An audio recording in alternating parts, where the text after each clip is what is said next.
And welcome, everybody. Welcome to the third week of the podcast. We've decided we're just going to go with that name because we're not creative. I don't know if you've noticed. I don't want to upset you guys. Yeah. Is there anyone out there that really has the name of the podcast? I have to imagine, but at this point, what are they going to do? Take our $0 of YouTube revenue? That's exactly it. Well, they know that Canada Dry is hunting us down for sponsorship, so...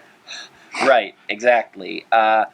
This is Carter, and a surprise guest appearance today by Nick. How are you, Nick? Yeah, this is my second straight guest appearance. I can't believe you guys keep having me on. Yeah, I know. It's incredible. What have you been up to? Having a good day? Yeah, just out, doing stuff, getting ready. Work tomorrow. Yeah, you got a job cleaning windows. Very impressive. Oh, yeah. The grind. Yeah. Me personally, I decided to try an ice bath today because I've been doing a lot of yard work. Essentially, my dad decided we're just going to completely redo our backyard and remove decades-old bushes. And you don't realize how many roots are in some of those bushes. The amount of, we bought a pickaxe, and I literally just start swinging it, like the blunt edge of it, to just try and chop it up. And one time I tried to be like a badass and spike the pointy part down in the ground, but it bounced, and the handle hit me right in the shin. Like, I'm just a physical wreck now. Wait, your axe bounced? No, it was a pickaxe. Oh, your pickaxe bounced. Yeah. That's still probably not a good idea. That's still probably not a good thing. But yeah.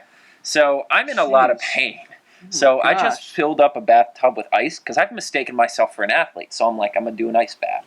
That's what I'm going to do. Diving right into the topic, speaking of who deserves an ice bath, long live the king. The king has reclaimed the Iron Throne. He has thoroughly silenced his opponents, except Draymond Green. See, listen, that comment right there is what's wrong with everything that just happened in the last 24 hours. Sure, LeBron James got his third championship. It's not about him. It's about this. It's not about him. See, this is my problem. Everyone's in the media saying, "Oh, good for LeBron. He finally got his title, and finally bringing his title back to Cleveland." He led in every single statistical field. He did it for Akron. Even blocks, for God's sakes. Blocks. Listen, there's no doubt that LeBron James was certainly the MVP of that series. He was unanimous, though, right? Yeah, he was. I think that is a huge blow to the performance that Kyrie Irving gave us in the NBA Finals. Cards on the table. Kyrie Irving arguably had a better end to the series than LeBron James. He matched the first 41-point game he had. Kyrie also had 41.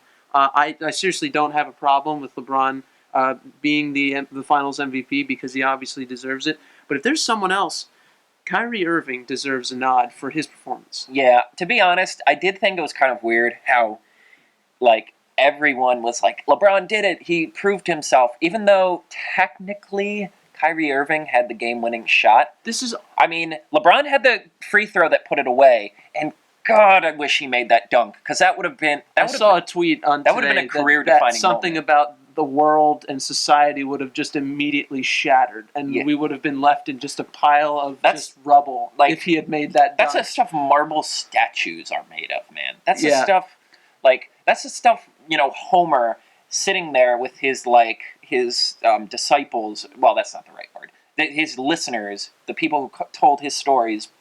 That's the kind of thing he would talk about in great detail. That would be the equivalent of the Odyssey. Yeah. Especially because it was on Draymond Green. I'm sorry, I imagine he's a perfectly nice guy. But Julius Caesar once said, "Friends, Romans, countrymen, my God, Draymond Green can be really insufferable sometimes." Yeah, well, you know what, though? He was the man last night. Draymond Green was the man last night. And unfortunately for the Warriors, no one else was really able to help him out too much. I was having heart palpitations because I'm like, please, God, do not let them win this because of Draymond Green, because they'll give him the Finals MVP, and then I will have to live with that fact for the rest of my life. It's already hard enough living with the fact that J.R. Smith is now an NBA champion. Again, J.R. Smith's probably a nice guy. Did you see his interview, his post-game interview? What did he say? He was in tears. If you haven't seen it, you need to watch it though because of just the way that he had believe. I should have done my background research before coming on the podcast. Yeah, But we're gonna fly on the seat of our coattails here. J.R. Smith had a pretty rough upbringing, from what I understand. A couple of incidents of a particular nature, I'm not quite sure. But he was in tears, just thanking his parents for all the support that they've given him over the years, and how he would be almost nothing without them. And they kept cutting away to his dad was standing in the press room listening to him. Jr. was just completely a mess and just in tears. But it was a really pretty cool sight to see how genuine his emotion was, especially taking home the title. I mean, all snark aside, it was kind of amazing, just the reactions from the Cleveland players, the emotional turmoil. LeBron just fell to his knees, especially after such a especially after such a brutal game, and it is. And the reaction from the fans was just so ecstatic. Have you seen that Nike ad yet, the newest one? Yes, I have where seen it's the all Nike the fans ad. just Yes. watching, and it's like they don't know how to react because that was a really to be good, honest, that was a great ad. That was a great hits ad. you where you live. I can't criticize a man's emotions because I don't know what it's like, but just something about the way, I don't know. It just rubbed me the wrong way, man. LeBron falling to his knees on the court. Nick, you might be a hater. I don't want to scare you. And listen, I'm not a doctor. I play one on TV, but I think listen, and a hater. Hey, I preface it by saying I don't know what he's feeling. I'm not allowed to make any critically acclaimed mention or status on his emotions after the game. But just the whole post-game scene, it just, and I hate it. And I was thinking going to be the same awkward thing because it's away. It just rubbed me the wrong way, man. It was never about Nick and the post-game sitting in a tree. No, he has a wife. Never mind. And this isn't about being a Stephen Curry fan or a Warriors fan, because I'm really neither of those wholeheartedly. It just the comments afterwards when he was speaking to Doris Burke. He kept. I took this down. I had to rewatch this to make sure that I wasn't slandering anyone. Okay, I'm leaning over to see what he has. Instead of saying "Why me," I said, "This is what he wants me to do," referring to the great man upstairs, or whatever he I've heard referred of more to him as. ridiculous comments with God. To be honest, No, but from that's not the it's not the God thing. It was all about him in the press conference, and then Doris Burke asks, "You did what no other team had been able to do," and his answer was, "I had to change how I approached the game. Dude, I had to change my blueprint." It's emotional. You're the telling media me has made it. The lamestream media made it all about him. They did, and that's the issue that I have with this. Well, then blame the media. That's not LeBron's fault. No, it's because are you reading the comments that are on my screen? Like he's been getting this since high school, so he's just used to it. He's not going to fight it now. That doesn't warrant him. What do you want him to be? Peyton Manning talking about good old Budweiser after the game? No, I want him to give I want him to ridiculous. come out and give his team some credit right after they've just won one of the most remarkable series. He was like, "Kyrie, I love you, man." He was hugging him, and they were crying. And listen, he doesn't need to put on a show to talk about his teammates. They know, man. In the locker room, he looks at them and he says, "You, my brothers, I handpicked you guys. Love you, Tristan. Love you, Kyrie." Shumpert, no, come on, man. Shumpert, the man bun. I'm not. Well, that's true. That's a completely different. I'm assuming LeBron. I'm just not. Said something, right? I'm just not. No, it was really upsetting because I don't listen, Carter. You know me. I don't want to be a hater, man. But, I don't know. But it's just. I think you're just genetically programmed to be a hater. I was sitting there watching his post-game interview, saying, "Okay, he's got to mention something about his team now. He's got to mention about how when I didn't have my best stuff in the first 3-4 games, my team was able to be there and help me recover. We got together as a group. We decided what we were going to do. We changed our blueprint. We changed our mindset. But it wasn't about the we. It was all about him, and it just rubbed me the wrong way." Well, that's with all due respect, when the haters are raining down on you like rain on a tin roof that Holy crap, that was a bad metaphor. um, when you're getting hounded by haters on all sides, you gotta just, because I think the series turned around. Like when he started making it about him, the series turned around. Everyone said he didn't have a killer instinct, so he scored 40.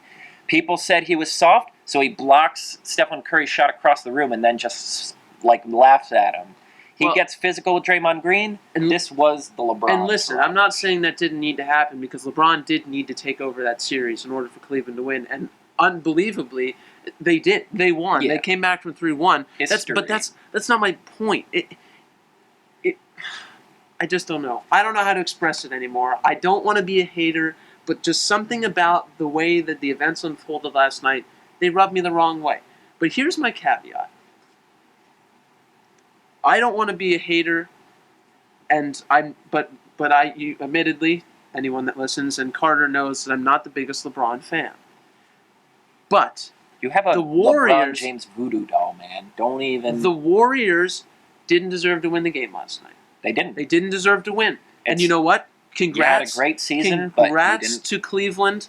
Congrats to the whole team, LeBron included. Congrats to them, because the Warriors cannot expect to win a championship game when they're shooting like 20% from the 2-point. How about without scoring in the last 6 minutes of the game? That was surreal. Like, I was genuinely shocked when I looked, and I'm like, wow, they only had 89. They didn't score.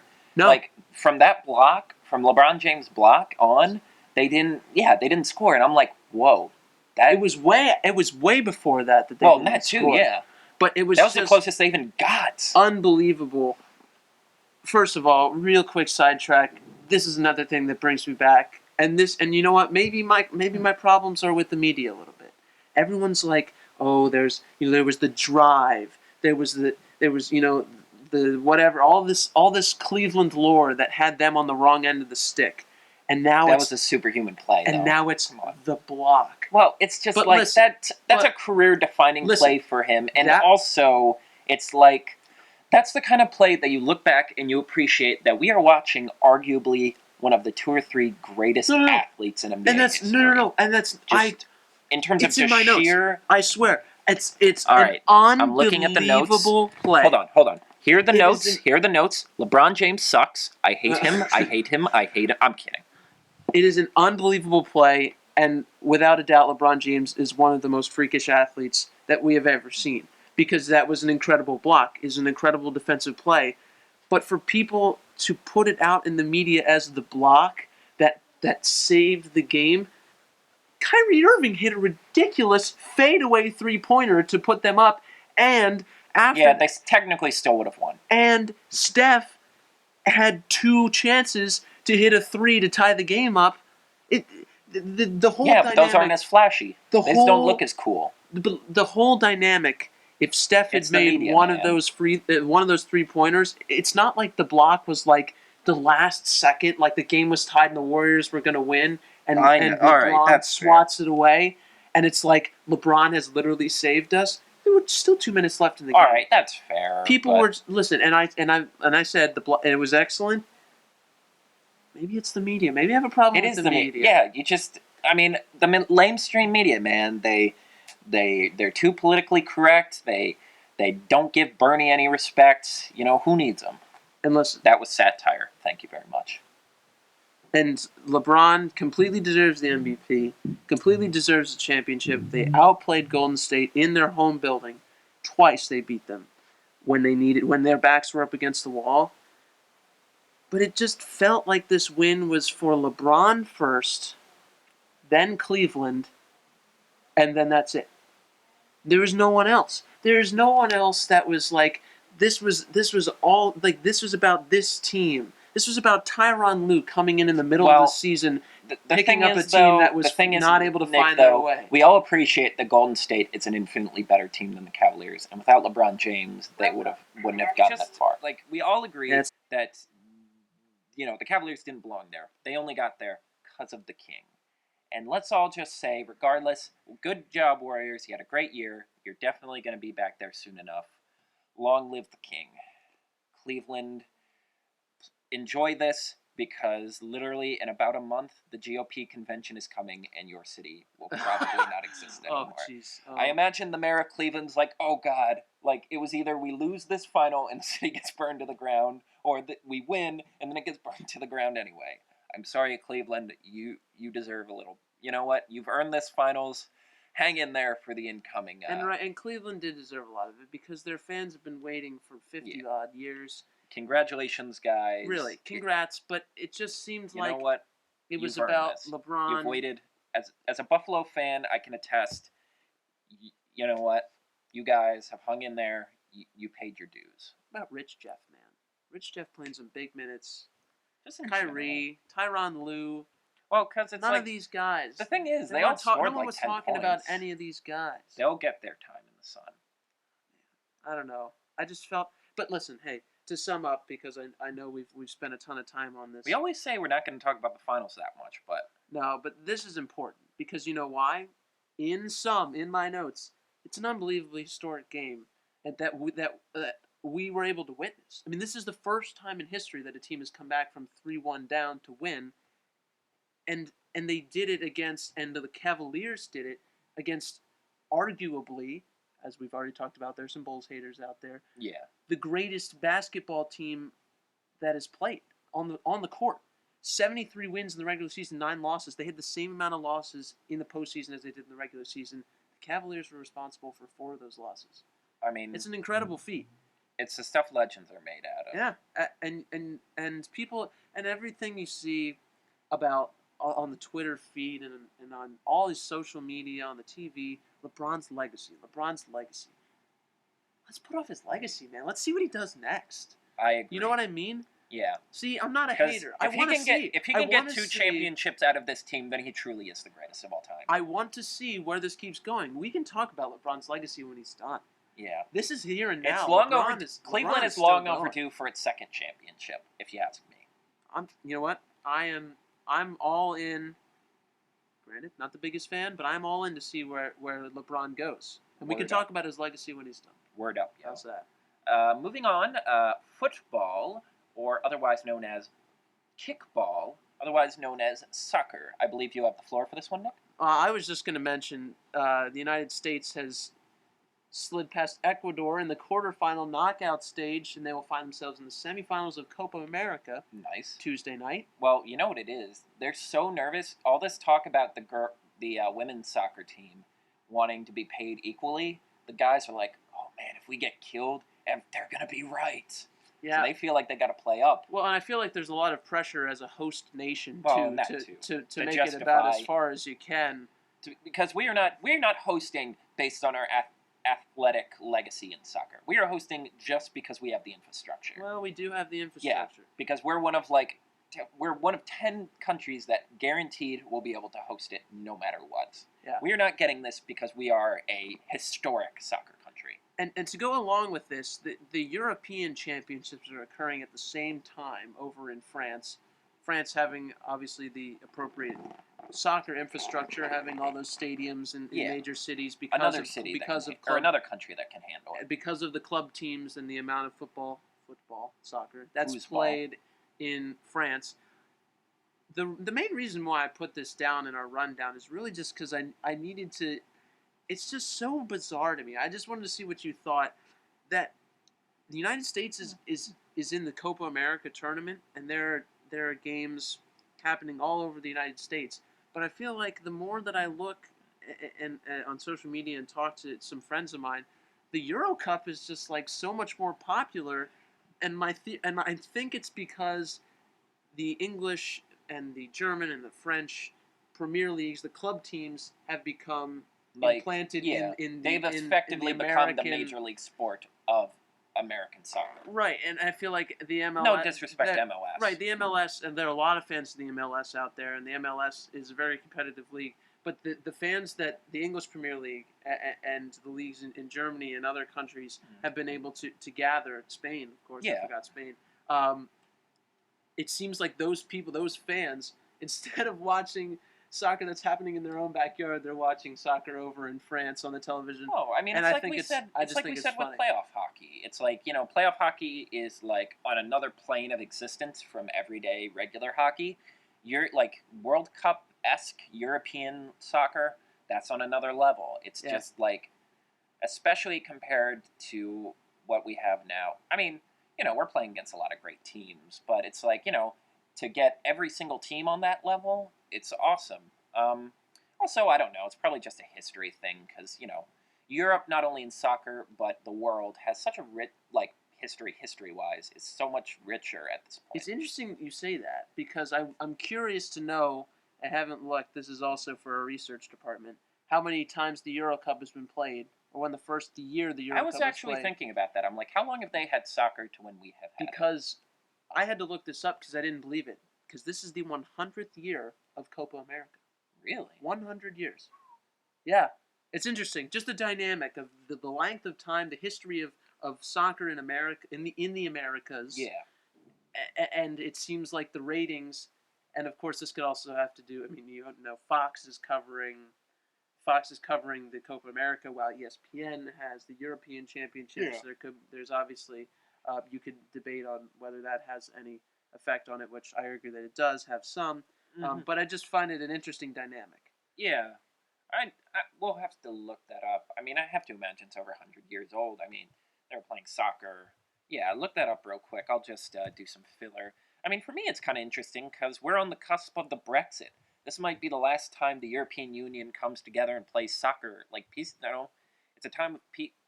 Well, I mean, it's not really a time of peace based on what's happening, but it might be. This might be when everyone's coming together one last time to celebrate before everything goes off the freaking rails. According to the ever intelligent and always reliable Wikipedia, 1960 was the first time that a European-wide championship in soccer was held. Well, look up how long has soccer existed. Oh, you're going to get so many variations on that. Yeah, I know. But also what interests me is, so there's been a lot of talk about the British, or I guess the English, sorry, Britain's different, the English and the Russian fans nearly getting their teams kicked out due to violent protests and riots. You know what was really cool? Trouble. You know what was really cool? So Ireland loses 3-0 to Belgium, but instead of starting a fight, the fans were just partying. There's all these videos of just Irish and Belgium fans coming together and just having a great time, enjoying and the that's sport. what they've been saying, and that's what a lot of the ESPN personalities have been saying. The vast majority of the fans over there are there to have a good time, enjoy themselves, and to see some really great soccer. And it's just unfortunate that they love to use the word hooligans too. Yeah. It's so funny. I love because how you they can't use the call word them hooligan. rioters. Yeah, well, anyway, it's a very small minority of the crowd, but it is a shame that they have had they've had some issues, especially with flares and violence. And I mean, for me, it's just like the world's kind of a scary place right now. There's a lot of uncertainty of where, sort of, the fate of I mean, I guess it's happening all the time. It's not just our era, but right now we're at a big crossroads for where America, Europe, and the entire world is heading. And just for one moment to put down the not spit acid and put down the pitchforks and all just come together and have fun. It's something really relaxing and comforting that we still all have common ground, which is why, as common ground, we all need to say that short people shouldn't be allowed to vote. Wow. Yeah. I did not think that's where that was going. It was. Dead serious. I'd like to say that I do not endorse this statement. So yeah, that's that was my attempted humor, ladies and gentlemen. I don't know how to go on. That's a good time. That's a good time for a word from our sponsor. Hey, speaking of bad jokes, real quick before we move on, the Phillies. It's a bad joke now. Oh yeah. You know what? Is this worse than last year when they were just awful the whole year? But see, this is what we have to. We, and I say we because I'm a little biased. I'm a Phillies fan. Yeah, we're from Philly. I sort of have a passive interest in the team. We have, people in the media and local media were saying, that they're not going to be that great again, but they're building towards a future. Yeah. And then we were good. We were a game Yeah. back of first place. The Phillies were game back of first place, and Then just 4-15 in June is just it's not good. I mean, it's just all sides of the game. it really is just deflating because there was so much positive energy. People were excited about the Phillies again. But the thing is, a lot of the local media again has been saying everyone in the area or every Phillies fan knew that they were not supposed to be so good.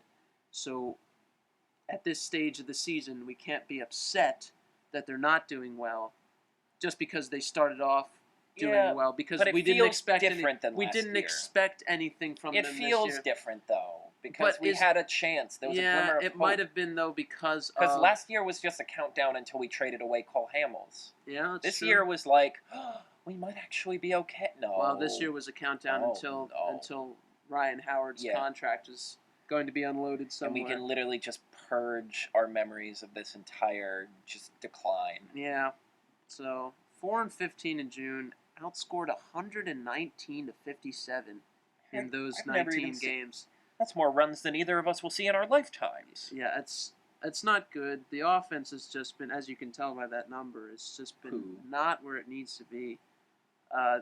Getting shut out at a number of occasions. It's a real bummer. Yeah. Somebody call a bummer drummer in. Yeah. The Phillies really stink. Yeah. It's not turning out so well, but who knows? The All-Star break is not yet upon us. Perhaps they have time to at least not turn it around completely. This season is too long already. Not completely turn it around, but make some positive strides. Get some young guys from the minor leagues up and see what they can do with that talent they have coming up in a number of positions. Yeah. And before we move on, a quick word from our sponsor, Hot Topic. Hot Topic. It's not good. It isn't. What's Hot Topic? Don't like it. You don't know what Hot Topic is? Is it a store? It's the clothing store. Yeah, okay. Yeah, the one that has all the Alice in Wonderland stuff. Yeah. I know that's profiling, but goodness sake, guys. Who wanted to see... You guys are responsible for that Alice in Wonderland sequel. That's on you. Yeah. I blame you. So, quick into the world of movies. I have kind of gotten behind, but Nick, you said you saw Finding Dory? Yeah, is this the first time I've seen a movie before you? Ever? Pretty much, yeah. I think it might be ever. Yeah, Finding Dory. It was, I was driving around and I heard a radio commercial saying that there's a possibility that this movie surpasses the original, and I was like, wait a minute. That's not what I've heard. So I went in and I saw it, and I have to say that is not true. However, it was a very good movie. Yeah. Very good movie, well done. I thought it was really cool. The beginning went a little fast. Have you still not seen it? I haven't seen it yet, but I know what happens pretty much. Oh, we can't. So we can talk about it. Yeah, you can talk about it. Yeah, I don't care. I don't care about spoilers. So the beginning goes pretty quick. It's it's Dory when she was a little fish, and then speeds pretty quickly to her running into Marlin, and then it starts off 1 year after that, and that's when the main action happens. But I really like the way that they integrated the flashbacks. The flashbacks are actually really cool because we know that Dory has short-term memory loss. Yeah. So every time she's faking. Every time. I watched a video, man. It's a conspiracy now. Oh, jeez. Oh, man. Do you really think they'd make Ellen DeGeneres play someone with, like, short-term memory loss? Pah, I say. Pah. Wow. Ooh, that probably didn't sound good without the mic cover. Serious underground conspiracy theories. But the way that they spliced in the flashbacks after she ran into a certain place or saw a certain object, I thought they actually did a really good job with that. And the new character, the squid, whose name he's a kid now and a squid now. I never even really remembered his name. Yeah, see, that's what I'm worried about. I thought he was a pretty cool character, though. Based on the trailers, it seems like they're just adding way too many new characters. Like, Toy Story had that down to a science with the second one. They only added, like, 4 new characters. Yeah. So it felt like, and one of them we had heard their name before with Emperor Zurg. We'd heard the name, but we hadn't seen him. Right. Like, him, Jesse, Stinky Pete, and Bullseye. Yeah. And, well, I guess the Barbies, too, but they're, like, side characters. Like, they didn't add too many characters. It was all, like... You're right. So we were able to integrate them nicely into the main cast. It seems like there's 50 new characters, which I'm not against. It's just There like, are a lot. I mean, right? We've never met Dory's parents. we never met the squid. We There's never like met two the different squid. shark-looking guys. There's the her otters. the otters. The otters didn't really have a main part in that. There well, were yeah, otters. or the seals. I meant. The seals were hilarious. Yeah, I've though. heard they're I really thought the funny. seals were very funny. They were I mean, as long as it's funny, I'll like it. Their scenes were well timed in the movie, and they made an appearance in the after credits scene, which I still think has to be one of the better after. Well, credits don't spoil scenes. that for me. I'll won't hold say, on to that. I won't say anything about that then, but it was pretty good. Yeah, I mean, but yeah, and then Dory has a friend who's she's a certain type of whale. yeah, that's what I was. And one then there's whale. a porpoise that's there because he can't use his echolocation. Yeah. Well, is it true the second half takes place in like a SeaWorld sort of thing? Yeah. Do they go like really dark with that? No. Okay, because I was gonna say, no, it's not. If they wanted to elevate this, it's not. Make it like really dark about how evil SeaWorld is. It's not SeaWorld. Now I have to remember. It's an institute out in California. It's a real place. So they weren't gonna commit to like the SeaWorld thing. Yeah, because that would have been dark. Yeah. You want to get people to talk about this movie. That would not have been good. I'm trying to think. You could probably check the Wikipedia page. Yeah. I need to know. Yeah, I'm just curious because it feels like Morro Bay, California, and it is there's an institute. It's like a marine. So it's like a biology. It's like a place. marine biology institute. Okay. That that's interesting. That most animals go there to be healed, rehabilitated, and then they release them back. Into the ocean. I still think they should have done SeaWorld. Just go darkest, because everyone's like, oh, Pixar makes me cry. No, make them question their morality. Make them question, make them have nightmares. That's what you do. Send it to SeaWorld, I say. Hey, watch SeaWorld. out for the Wikipedia page. Spoilers in the after credits scene. You don't want to look at that. Yeah, I won't. Yeah, the Jewel of Morro Bay, California. Yeah, I mean, would you say, Can't I remember? Anyway. It feels like more and more the last couple of years with Pixar, they sort of developed, a second tier. The first tier of movies, the Toy Stories, Up, Incredibles, arguably the original Finding Nemo, I'd put it up there. Yeah, sort of absolutely. Monsters, Inc., the first... Yeah. And then when Cars 2 came out, they're sort of starting to develop a second tier, right. Like Good Dinosaur and Brave. Would you say this belongs in the second tier, the first tier, or somewhere in between? I'd say it's reaching for the first tier. It was that, I think, as far as sequels go, it's the closest one of their non-Toy Story sequels. It was that good of a sequel, right? I think the Toy Story sequels are kind of in the league of its They own, get to be in that. their own. They're on the top. They're not even the first tier. They're like S tier. We're talking Smash Brothers rankings here. Yeah, they're think, Meta Knight. I think that it's maybe just finding itself in the very bottom of the first tier, because I think that they did a really good job of sticking to just the overall feel of the original. Yeah. Even after all of this time, I felt like they stuck to the main characters as being main characters. You're right, they did add a lot of characters, but they didn't feel out of place. They felt like they fit right into the kind of goofy. I mean, watching the trailers, I'm like, that makes sense. It was especially if you're making the joke character the lead. I'm like, I guess this fits the tone. It was pretty good, and I really enjoyed going. Ellen, you know what? I mean, I can't get that mad because I'm like, you know what, Ellen, you committed to making this sequel for 10 years. Good for you. You know what? Congratulations for finally getting it. Good for you. Good for you. No, I'm not gonna. I only use that when people drive recklessly. Yeah, we can't pull that out. Yeah, because you know what? I'm genuinely happy she got the movie after all. Good for her. You know what? Good job. And it sounds like it's good. If you know what, I'm a big defender of Monsters U, and if it's even if it's on the same level as Monsters U, I'll be very happy. You haven't seen Monsters U, right? I still haven't seen Monsters U. Monsters U might be one of the funniest Pixar movies I've ever seen. And also, the last 10 minutes or so are up there with some of their best work. Wow. And if Finding Dory even has one of those moments, I mean, most of the people who I follow as critics are very positive on it. So I'll check it out eventually. Absolutely. You know what made me sad though? Before we move on to our next topic. What?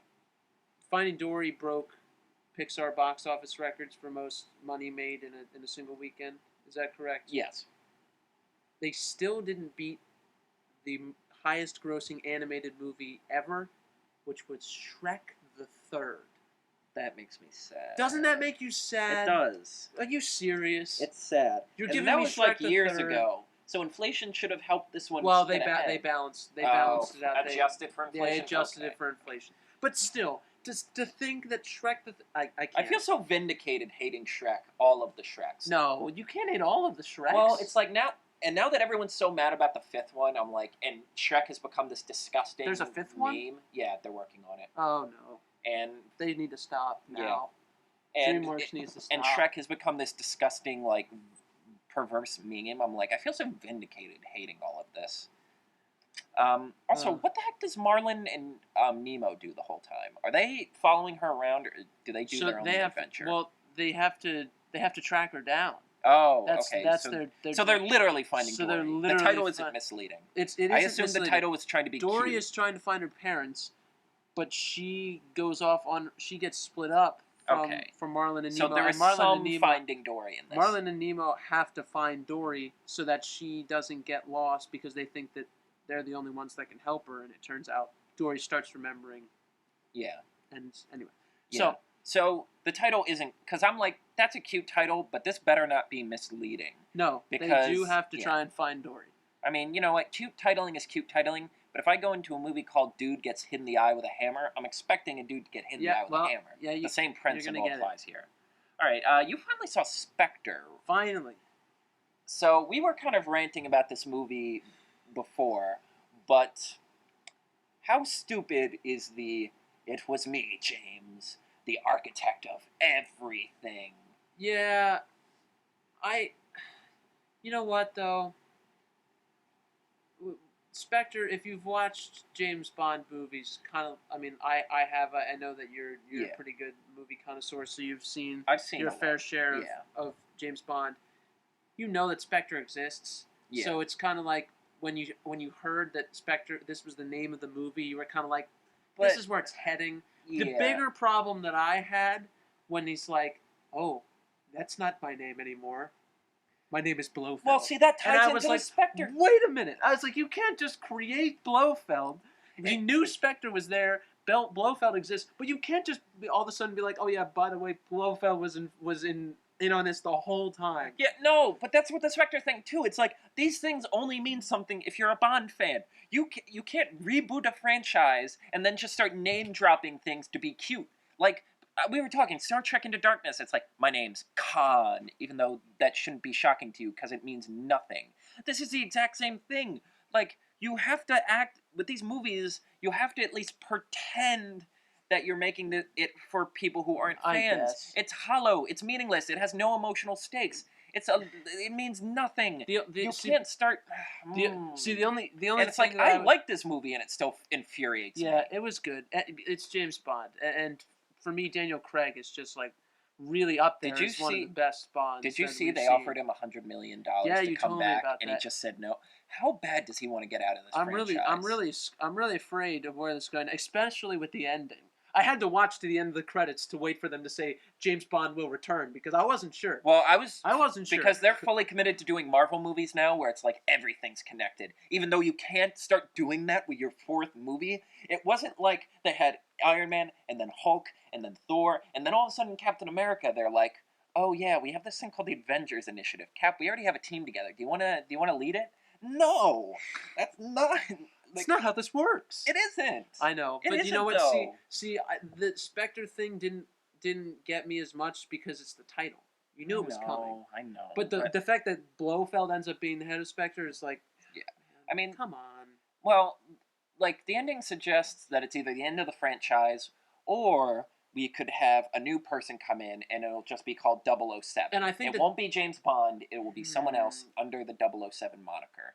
And I would be okay with that because I would hate to lose all of these cast members. Yeah. I don't want to lose Christoph Waltz already. I don't want to lose Yeah. Moneypenny, Q. Like, I love all of these Yeah, guys. I think and it would piss Moneypenny- me off if they were gone. Moneypenny, I had some reserves about in the first movie, but I think that she did a nice job in this movie. Yeah.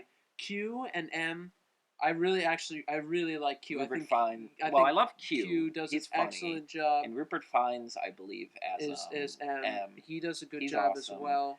And Christoph Waltz, it's Yeah. like he was born to be a Bond villain. We can't let him bow out on like a slightly average one. Yeah. Like, It.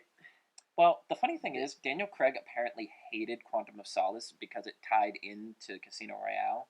He like hated that whole continuity thing. Someone asked him before Skyfall came out, "Hey, do you think you're gonna keep this continuity going with like following up from where Quantum of Solace left off?" And he was like, "Oh God, I hope not." And Spectre didn't do that at all, and I think that made him like really re-energized. I imagine he's skimming through this script, just like, Yeah. and you know what? I'm sad to see Daniel Craig go, but at the same time, like I said, apparently Tom Hiddleston might not be in the running anymore. But I mean, I'm sorry. If you're Tom Hiddleston and you essentially play Mr. Steal Your Girl to get Taylor Swift, I'm sorry, but you are overqualified for the job of James Bond. You are already living James Bond. Also, I want to see the memes on Tumblr of crossing James Bond with Loki. James, this is madness. Is it? Is it? Is it? Come on, you have to admit you want to see that. Yeah. Well, no one doesn't. I don't think anyone doesn't want to see that. Yeah, I mean, Spectre was good. It's not. I don't think it's as good as Sky. It's not as good as No, Skyfall. it certainly not. I mean, it tries to keep that like, hey, what if we do all the same James Bond tropes, but in the 21st century thing going with like crazy henchmen and like secret fortresses and gadgets, and it tries, and it's it's good. It's fun. I enjoyed it. Yeah. There's stuff that upsets me. Absolutely. But still a perfectly good movie. Real quick, I kind of wanted to talk a little bit about O.J. Simpson Made in America. Honestly, it really upsets me that it wasn't on Netflix because I want it to be eligible for an Oscar. It's that good. To be honest, it's one of the best documentaries I've seen in years.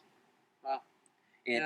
Like the amount of they have footage of him they open this movie with footage of him in prison like now after he got arrested for that attempted robbery. The cojones that takes, the huevos that takes, the marbles that takes, the jingle bells that takes. To start with that, what are you hinting at, Carter?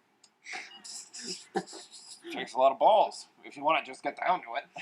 But yeah, it's an awesome opening. The first episode, like all of the episodes, are just masterpieces.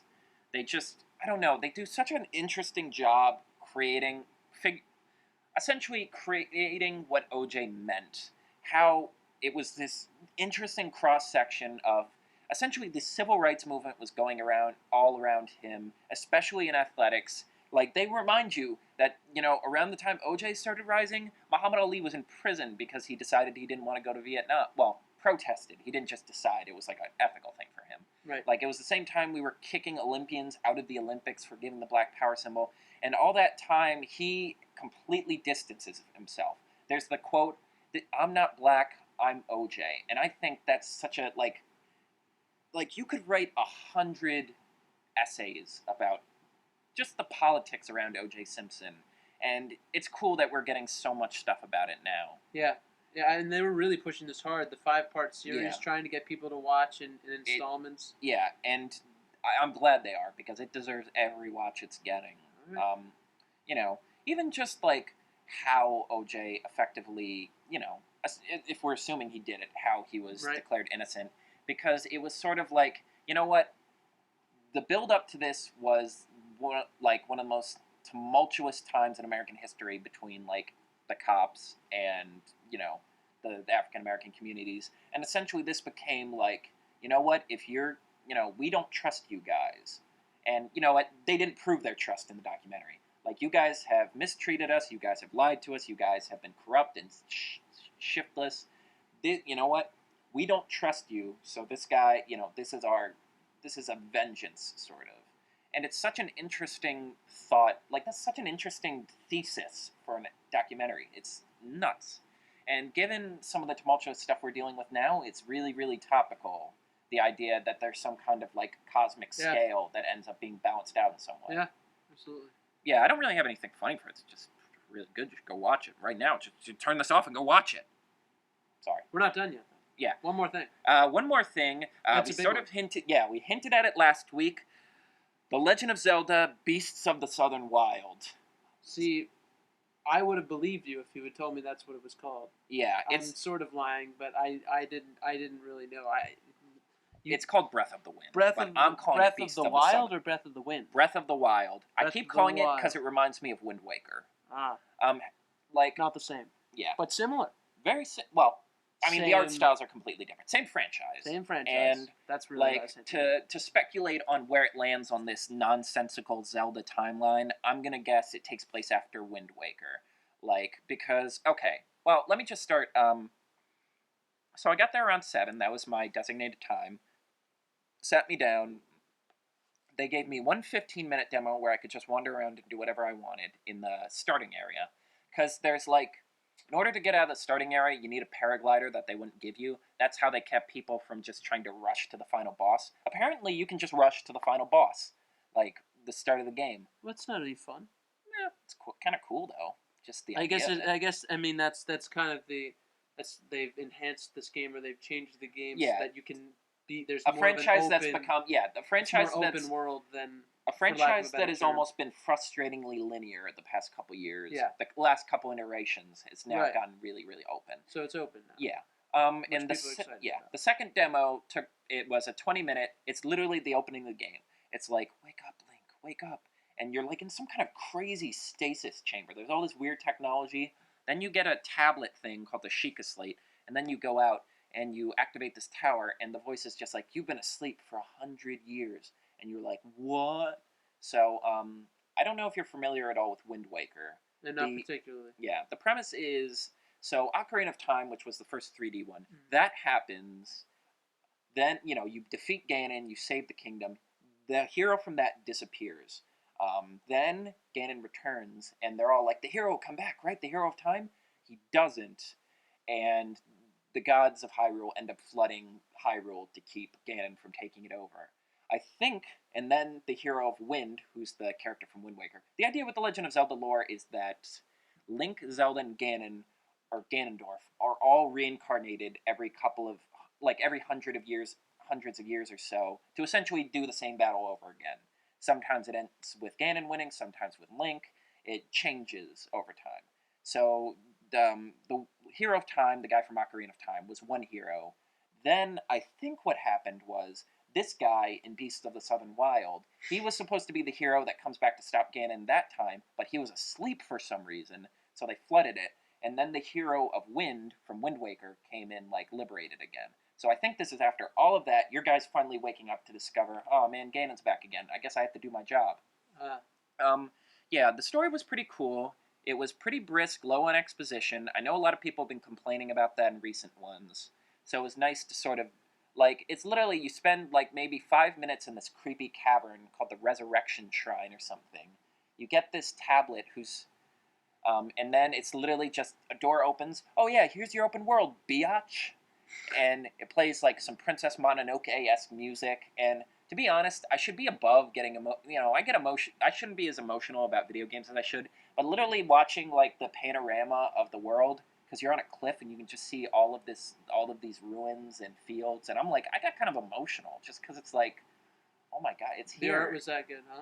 Yeah. Well, I just Or looked. you just Well, one the scope, one the visuals, and just the meaning of it, because it's like we've waited so long for this game, yeah. and it's finally on the way, and they've essentially it's a world. You're finally getting to explore the world in its entirety. I don't have too much to say. I don't want to spoil too much. I mean, there is one great troll moment. So after that, you walk down a hill. There's just an old man sitting by a fire, and there's a cooked apple. And you take it, and he just goes, "Excuse me? I didn't say you could take that." LOL, I'm kidding. Hi, nice to meet you. Pretty much. And I'm like, well played. That is, in fact, some humor. And, yeah. And there was a funny moment, because it was a guided demo, so they had a person over, who was like, hey, if you have any questions, and I can point out some cool stuff if you want to look around. And for the most part, I just wondered, but she was like, hey, if you want to get to the next story part, you want to go over to that tower. And I'm like, yeah, hold on, just 1 second, because I find a woodcutter's axe. I pick it up, I just go chop down a tree, and then I'm like, okay, now time for the adventure. So I guess I'll just talk mostly about the 15-minute free demo. Completely flew by. I love it. It's really fun. For me, the biggest thing, the things I love about gaming are it's got to be fun to move around. It's got to feel fluid. It's got to be rewarding to like use all of your tools to get around. Um, I want like a set story, but that you can approach from various methods, and you can take on in different ways. Right. I think that that's where a lot of gaming is heading now. Yeah. Right. I mean that's Like not just like the moral choice thing where it's like, do you shoot him or do you no, not shoot no. I'm him? not talking about that. I but mean, having like- multiple ways Yeah. to approach a I mean, certain. That's to how approach a gaming certain was like. storyline. That's how gaming was when Zelda first started. Well, not when Zelda first started, but the first Zelda, and they talk a lot about this in all the promotional stuff for this one.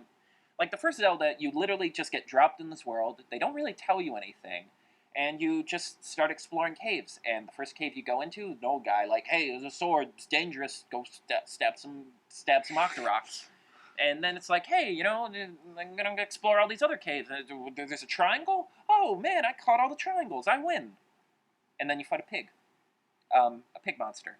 You always have to fight a pig. Yeah. Someone always has to fight a Yeah. pig. Well, that's the moral of Legend of Zelda. It's always a pig monster. Or a dude with swords. But mostly a pig monster. But yeah, and they're really selling this as like a return to that, where it's like, yes, there is a story and a direction, but most of it's going to come from you exploring. You just sort of follow it at your own pace. You can very easily stumble upon scenarios that you're not prepared for just because, it's a big open world. And, the scope of the world, even the small part I got, was really cool. It was huge, like, you could see pretty much everywhere you looked, there was, like, endless land. The first thing I did was I picked up all of my equipment, and then there was a temple. It was the Temple of Time, which is one of the famous memorial places of the Legend of Zelda. And again, I got kind of like emotional because I'm like, oh my god, it's the freaking Temple of Time, and it's all ruined. I climb up that, look around, drop down. My biggest problem was, so they added this climbing mechanic where you can literally, you can climb pretty much anything that's like rock or wood. And so I climb up this, and then I'm like, how do I get down? I guess I could just try to climb down, and then I fall, and I lose some health. And then I decide, for the rest of my demo, I'm going to head over to this really snowy area. And so I'm in this snowy area, and I'm like, I got to find out where this encampment is, because there was an encampment on the map, and I'm like, I want to get in some combat. So I climb up this mountain, and then I look down and realize it was just around the mountain. It wasn't on top of it. So I just try to jump. I die, because it was such a high drop. Literally, 2 seconds later, I respawn, and I fall off again, because I didn't realize they put me back on the mountaintop. Needless to say, well, I mean, at the end of the story demo, you got a glider. I'm like, that's going to really help, because I am the grown adult who can't not fall off things. The combat was really cool. It was pretty simple. Like, your swings are a lot slower than they normally are, but they feel like buttery smooth, and they have a lot of weight for them. When you hit someone, it feels just right. It's interesting. It really has seemed like they've taken like lessons from like Skyrim and Minecraft. All of these games that owe their existence to Legend of Zelda. Now Zelda's returning the favor by taking, because it's like there's all of these weapons around the environment you can pick up and stuff, like swords and axes and whatever the big swords are. Clementine, no. Broadsword? No, I was thinking that, but it's something with a C. I'll call them clementines, bows. And it was interesting, after time it'll be like, your thing is badly damaged, and then it'll break. I'm not sure, like, I know they have to balance it somehow, and it's cool that you can pick up all these weapons, but it is, like, I imagine it's going to get kind of annoying when you have 15 of the same club. I guess that's just my beef with these kinds of games in general, like Skyrim. I just hate, like, the micromanaging of a billion things, and, like, oh, these stats are slightly better than these stats. Normally I like that, but when I have 15 of the same thing, I'm like, this ecosystem is rigged. Yeah, that's tough. Also, it interests me because, okay, so they're doing this big thing where you pick up weapons with marginally better stats, and that helps you combat areas. What are they gonna, like, okay, so eventually you're gonna get the Master Sword, right? That's always the thing. The Master Sword is sortthisout.exe of the Zelda world. You plug it into the flash, you plug it into the hard drive, and it just fixes everything. Because it's the only thing that can kill Ganon. So, are you just going to stop collecting stuff after that? Is it going to be like, does Master Sword can break or degrade? I'm curious how they sort that out. But yeah, the combat is delightfully simple in that you're given like 3 or 4 different like buttons you can use, like the slashes. You can jump and dodge. There's a jump button now, which I just did not get used to. I'm like, heresy. Like I'm like, no, Mario's the jumper. Right. He's Jumpman. Jumpman. That's not. He's Jumpman. Always up to something. Yeah, not Zelda. Not in Zelda. Not Zelda. Zelda's roll and hop man. You roll off an edge and he hops. He's rolling hop man, not jump man. But you get used to it. You can jump and dodge, and you have you pretty much always have a shield on you, and you can like use a shield bash to disarm people, and it's a lot of like timing and rhythm. Like it feels like Zelda combat's always been interesting. This one feels like they really nailed like the feeling of a sword fight. Like, because I feel like Ocarina of Time, there was way too much waiting for an opening. Like, not where it's like you two are fighting, but it's like, you just have to wait an arbitrary amount of time until their weak point opens up. Wind Waker was more just fun, run and smash, slash, slash, slash. Twilight Princess was like a little run and gun and just like, a lot of technical stuff, like all the different moves you can do, like, lots of different moves. And obviously Skyward Sword was carpal tunnel. That's the one with motion control. Oh. Yeah. Whereas this one feels like, it feels like they finally found a good synthesis of all of those, except the motion controls, because no one wants those anymore. Yeah, so that was really fun. I'm just trying to think of other interesting notes. The art style, again, is gorgeous. It's this really good mix between the not necessarily cartoony. It's not as cartoony as Wind Waker, but it shares that sort of lighter, less realistic feel. But it also shares that Skyward Sword it looks almost like a painting. It really just fits the tone. Like, it really does feel like they're trying to make something akin to Princess Mononoke or like Studio Ghibli, in that it's really like the music is really like piano-y and twangy, and the art style is very mellow and naturey. There's all kinds of weird technology. It just feels right. You feel good. Like, it just makes you feel like, I'm like, it's freaking HD Zelda. I'm having a good time. Yeah, so all around, I think, I can't really comment on the story or, like, long-term gameplay progression, but just as, like, a little snippet, it's pretty darn fun. I had a good time. I mean, my big worry is, like, so my favorite current, like, modern Zelda game would probably be, like, at least since Twilight Princess, would be A Link Between Worlds, which was the 3DS one. I feel like that one needs to be the model from which all the new games are made, in that it's like, okay, there's 4 major dungeons. You can approach them however you want, and sometimes you might not have a tool that would help you out. I'm curious as to, because they keep talking like, oh man, there's 100 of these little mini temples you have to go to, and I'm like, yeah, but I still want the big temples. Like, are they going to find a good balance between having lots more stuff for you to do and having sort of that more organic, like, it's just a big world, figure out what to do feel, while still having, like, the cool dungeons that have, like, a meaningful story aspect and, like, there's big stuff to find there? Yeah, do you have any questions or anything you want to know about? No. That sounds good. Yeah. And I'm not a huge Zelda player, but it sounds pretty cool. I also got a pretty cool blue t-shirt. Oh, yeah, that's right. I don't know. I like how the news out, because everyone's like, man, where's the green tunic? And I'm like, I kind of like this new blue outfit they have.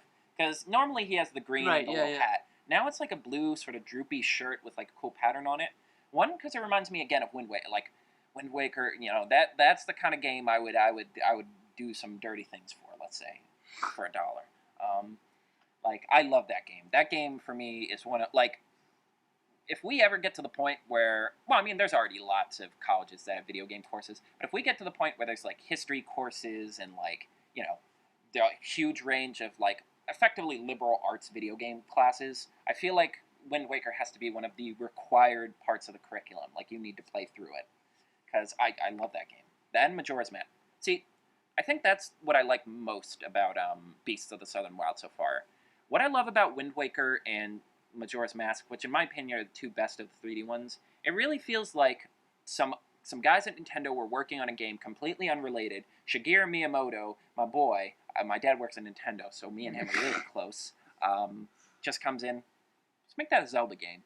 And they're sort of like, all right.